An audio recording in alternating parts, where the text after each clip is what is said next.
and I deal first with a response to the fiscal crisis. An appropriate and coherent response to the fiscal crisis which confronts the country can help to establish an environment that supports private sector-led growth. It is clear that major adjustments have to be made to the scope and the nature of government's direct involvement in our economy and society. Some of these adjustments must entail fundamental changes in the composition and changes in the growth of public expenditure. Such an adjustment program must be structured to ensure that the poor and the vulnerable members of our society, especially our senior citizens and the physically challenged, continue to have full and free access to services paid for by the state. It is, however, clear that the government of Barbados cannot continue to expand its spending on critical areas such as education and health, which has helped to create the social capital on which much of our national development has been based. Incentives now need to be provided to enable persons living above the threshold at which tax is paid to have access to fiscal incentives to offset any costs that may ensue from their having to access such services on the private market.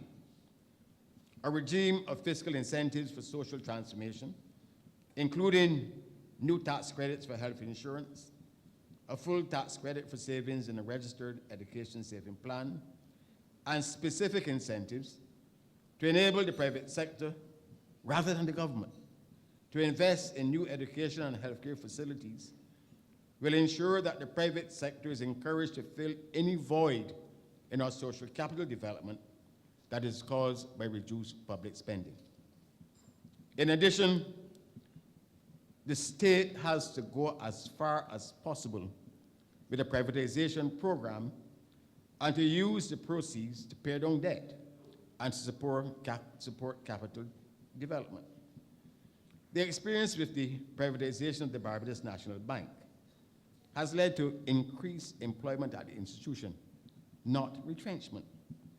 This experience needs to be replicated where the state has commercial interests or has enterprises that require large annual transfers from the national budget. The notion that any such program is part of a secret plan to dismiss 10,000 public servants belongs in the realm of bogey politics that should have no place in Barbados today. In addition to privatization, public-private sector partnerships must be increasingly pressed into service to address the decline in capital formation in this country. I cite but one example where such is needed. Barbados needs to be promoted as a tourism destination that offers a range of world-class attractions to warrant or charging tourist premium prices. A new generation of BTI-led investments in partnership with the private sector is urgently warranted to develop such attractions.